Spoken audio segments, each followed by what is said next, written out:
à prier, à prier, à prier, à prier, vous allez voir que certains ils vont commencer à partir. Parce qu'il y a un moment, quand vous priez, vous souffrez, vous faites prier d'enfantement. C'est-à-dire, vous voulez vraiment prier jusqu'à ce que l'église sera libérée, jusqu'à ce que l'église sera restaurée. Donc, on appelle ça de prier d'enfantement. Quand la femme veut enfanter, elle va passer dans un temps de travail. La situation sera difficile, mais comme elle veut l'enfant, elle va pousser, elle va travailler, elle va souffrir, elle va transpirer, et jusqu'à ce qu'elle va faire sortir l'enfant. Et c'est ça l'église. Pour faire sortir le réveil, pour faire sortir la bénédiction de Dieu, pour faire sortir la délivrance, il faut vraiment pousser.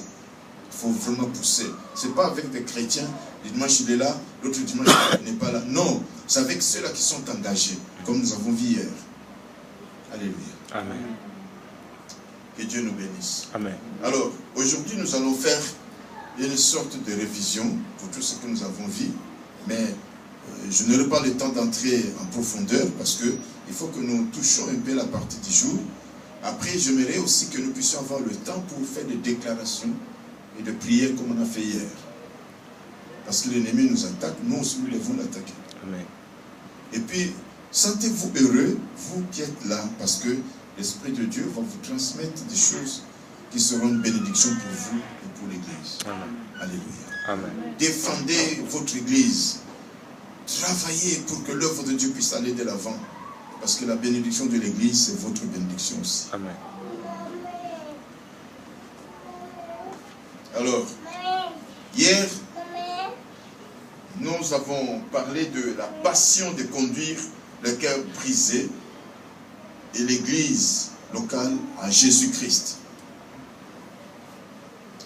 Nous avons dit que le but de cet enseignement, c'est pour engager les chrétiens à une vie chrétienne profonde.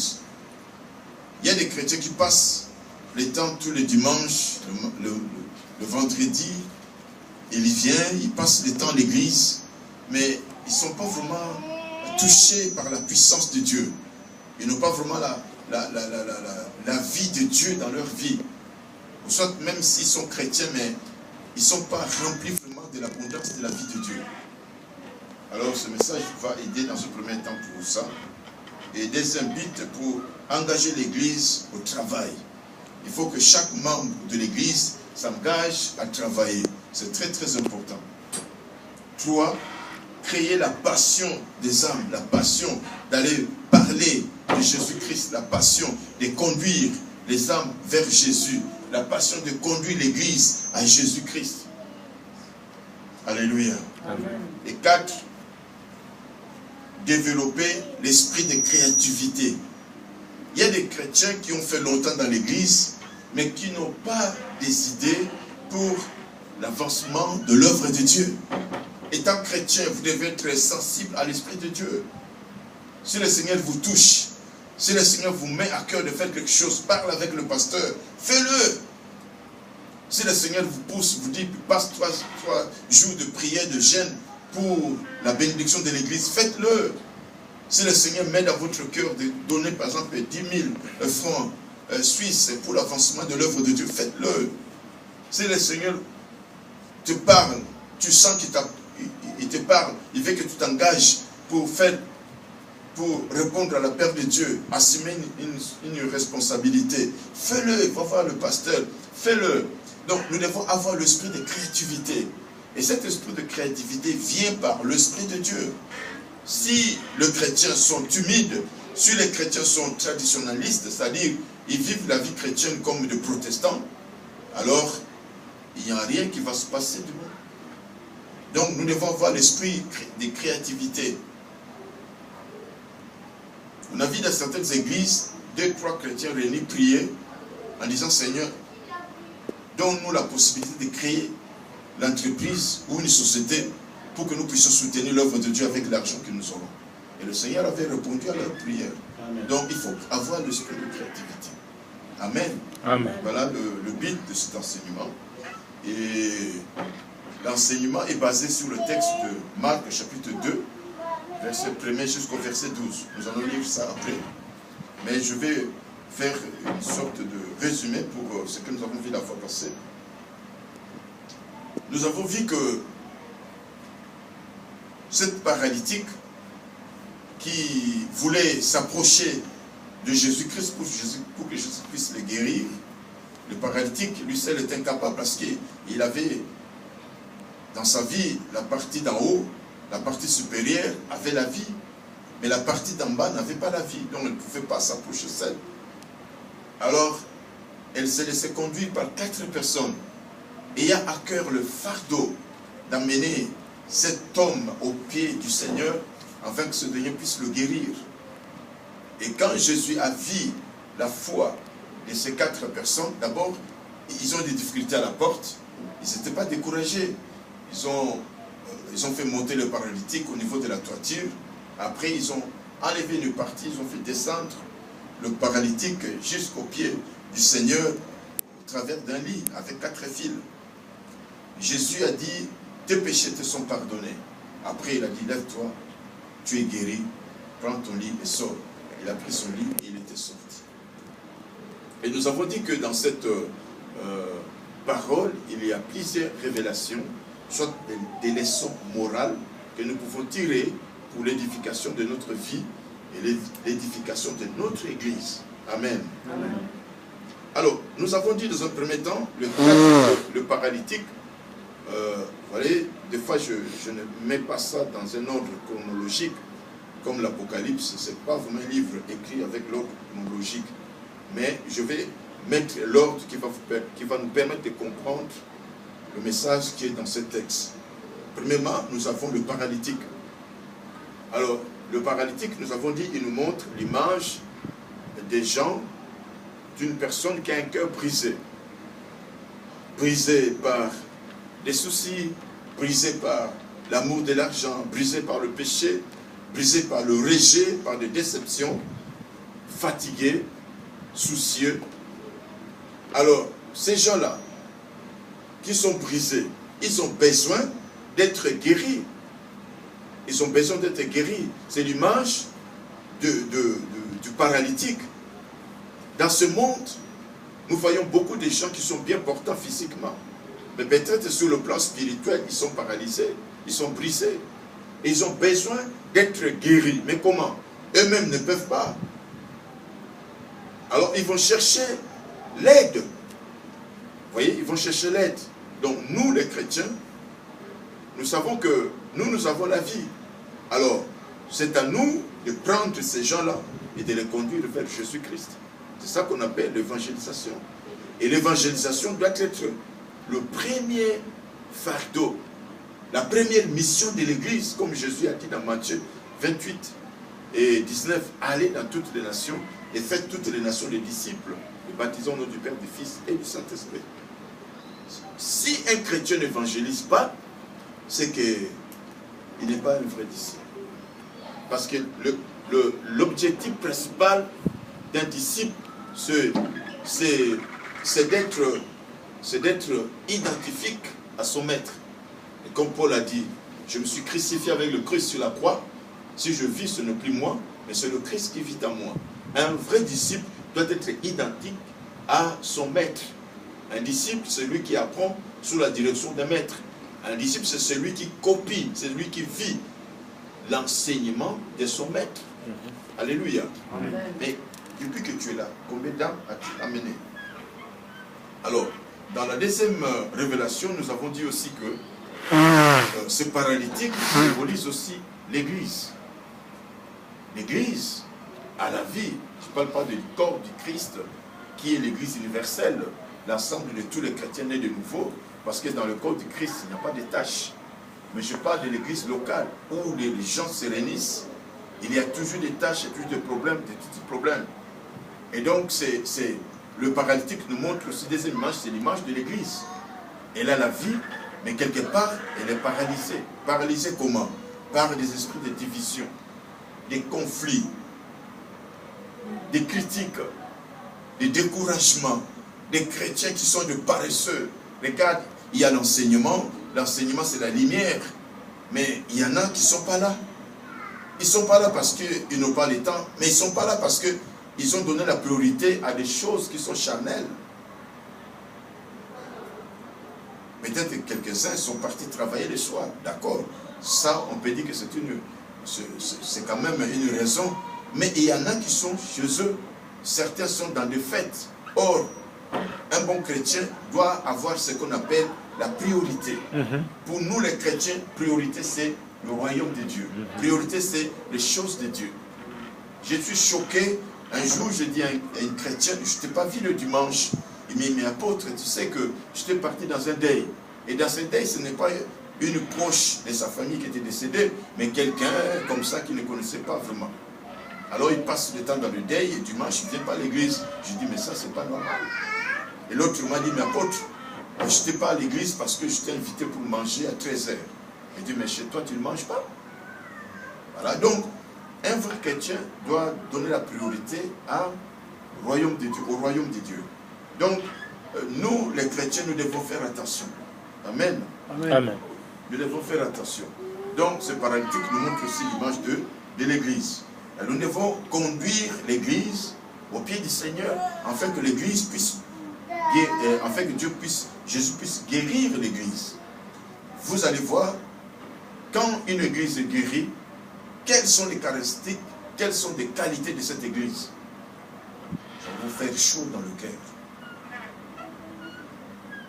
Alors, dans l'autre révélation, nous avons l'image de 4 personnes.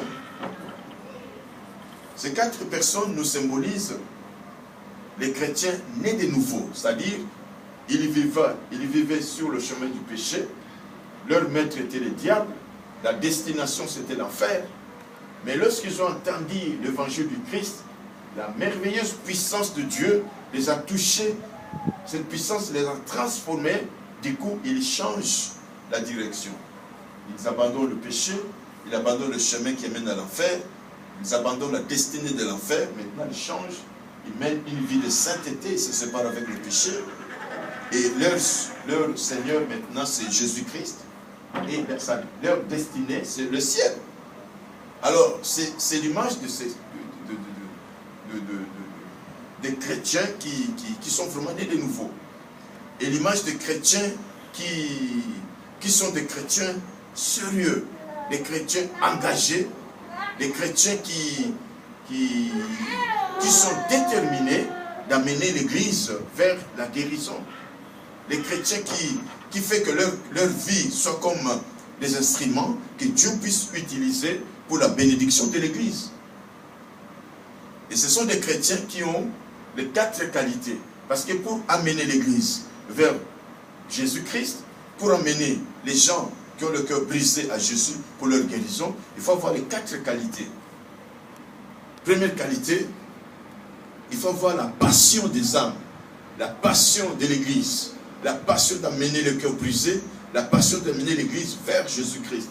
La passion, c'est un amour très vif, un amour fort pour les âmes perdues. Jésus a laissé tout parce qu'il avait l'amour, la passion des âmes. Nous devons avoir cette passion aussi. Deuxième qualité, avoir l'esprit de prière. Un bon disciple du Christ doit être un homme de prière. Regardez dans la vie du Seigneur Jésus. Selon Marc chapitre, nous n'allons pas lire, Marc chapitre 1er, verset 35, qu'est-ce qu'on nous dit là? On nous dit, Jésus très tôt le matin, il alla dans un lieu, dans un jardin, pour faire quoi? Pour prier, très tôt le matin. C'était une habitude pour lui. Il était dressé pour prier. Lui qui était Dieu, il avait le besoin de prier. Combien à plus forte raison, nous qui sommes des humains, nous devons vraiment chercher à prier. Frères et sœurs, les grands hommes de Dieu qui secouent le monde par leur ministère, ce sont ceux-là qui savent plier leurs genoux. C'est des gens qui sont déterminés et qui ont des heures fixes, qui se réveillent pour chercher la face de Dieu. Amen. Amen. Amen. Amen. Si nous voulons voir la puissance de Dieu descendre dans ce ministère, nous devons prier. Nous devons prier. Lisez bien Actes des Apôtres. Vous allez voir que l'Acte des Apôtres tournait autour de la prière de saints. dans la plupart des chapitres, on parle de la prière. On parle de la prière. Actes chapitre 1er, ils attendaient la promesse dans la prière. Actes chapitre 2, ils priaient, le Saint-Esprit descendait. Actes chapitre 4, ils priaient lorsqu'ils étaient persécutés pour que la puissance puisse descendre. Actes chapitre 6, ils priaient pour le choix des diacres. Actes chapitre 9, qu'est-ce qu'on voit là-bas? Et Paul, touché par l'Esprit de Dieu, il a prié, Seigneur, que veux-tu que je fasse? Voyez, on peut continuer. Chapitre 12, il priait. Pourquoi? Parce que Pierre était arrêté.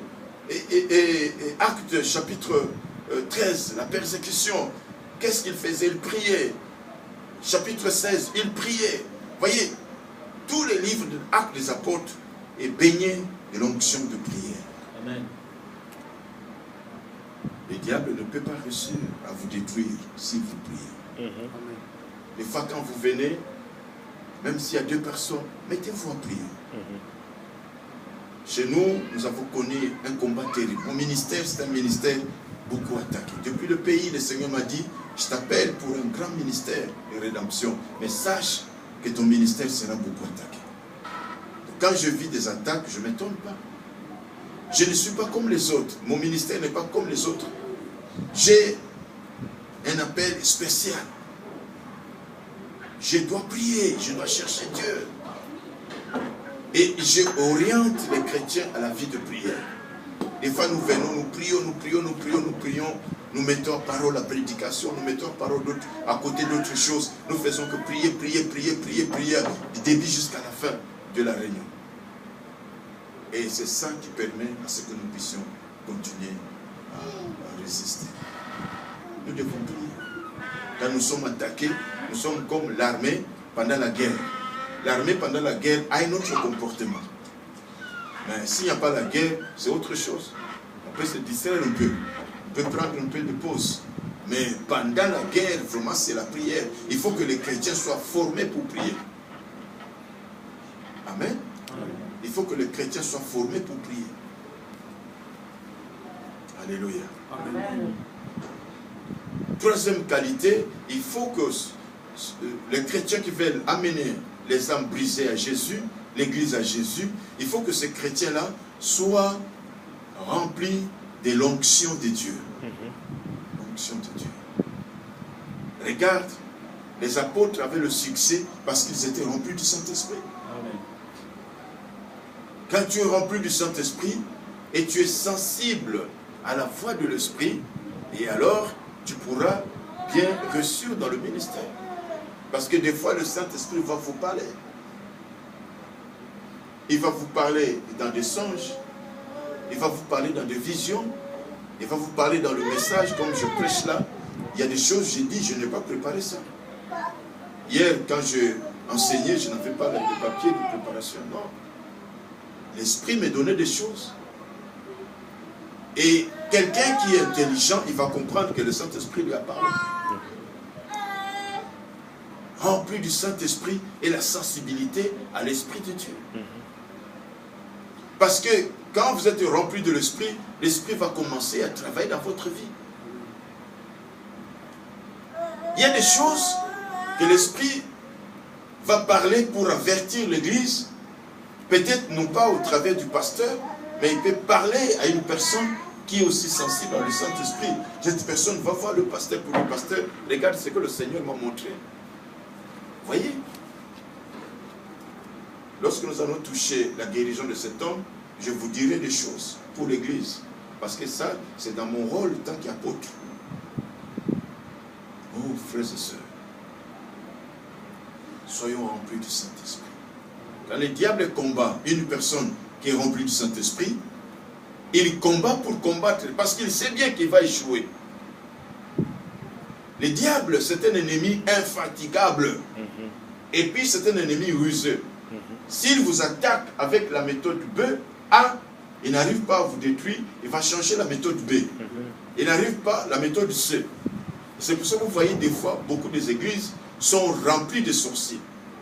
Pourquoi? Parce que quand ils sont à l'extérieur, ils attaquent, quand ils voient qu'ils n'arrivent pas, qu'est-ce qu'ils vont faire?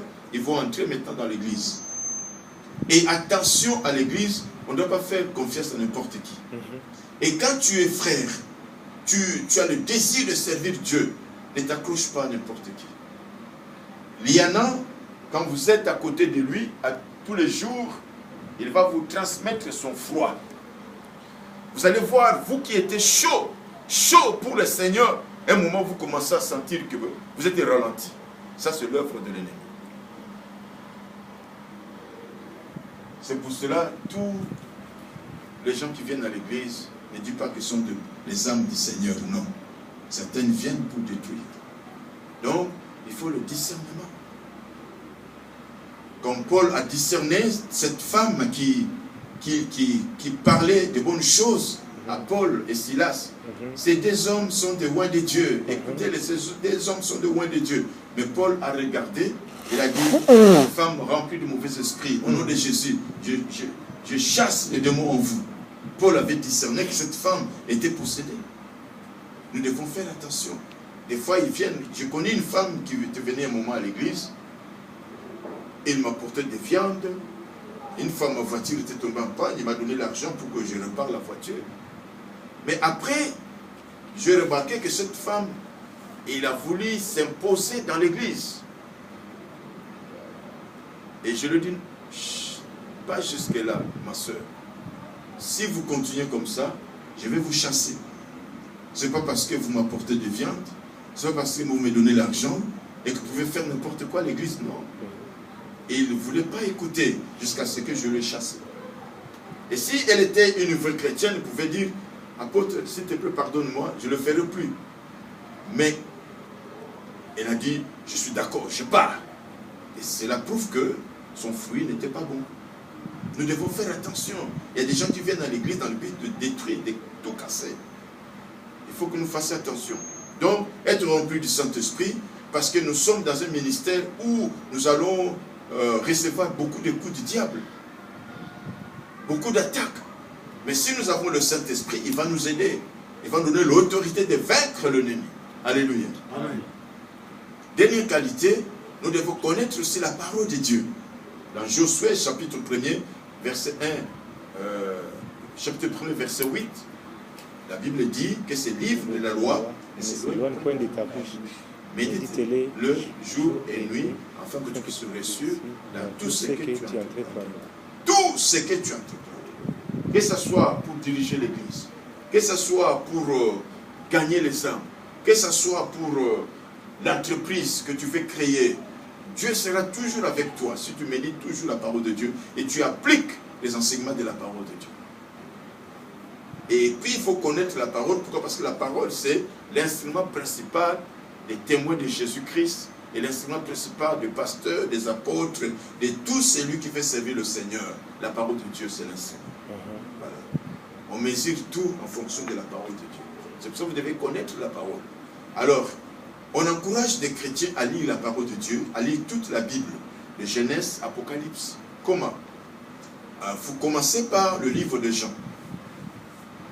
Si vous prenez par jour 3 chapitres et demi, au bout d'une année, tu vas terminer toute la Bible. C'est-à-dire, vous lisez les livres de Jean, vous terminez, vous prenez Matthieu, Marc, Luc, vous sautez Jean parce que vous avez déjà lu Jean, et puis vous attaquez Actes des Apôtres et les autres livres, les autres épîtres, vous terminez tout le Nouveau Testament, vous allez prendre maintenant Genèse jusqu'à Malachie. Donc là, vous allez terminer toute la Bible. Pourquoi commencer par le livre de Jean? Parce que c'est le seul livre qui révèle Jésus-Christ comme le Fils de Dieu. Et ça, c'est très, très important. Amen. Amen. Et puis, si vous lisez par jour 7 chapitres, donc au bout de 6 mois, vous allez terminer toute la Bible. Chez nous, des fois, j'organise des stages de formation de prédicateurs.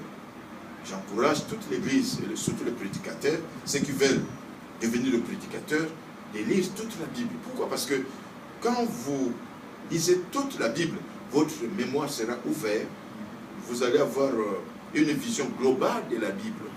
Et quand vous allez commencer à préparer le message, Vous savez que dans telle partie, il y a tel verset, tout ça. C'est très important pour vous. Et vous allez connaître aussi beaucoup d'histoires bibliques. Et ceux qui ont des enfants qui sont encore des jeunes, vous devez connaître les histoires de la Bible pour raconter aux enfants, afin que les enfants grandissent dans la connaissance de la parole de Dieu. Alléluia. Amen. Donc, la connaissance de la Bible est très très importante. Ensuite, une autre révélation, ils sont arrivés à la porte et là, ils ont vu qu'il y avait une grande foule.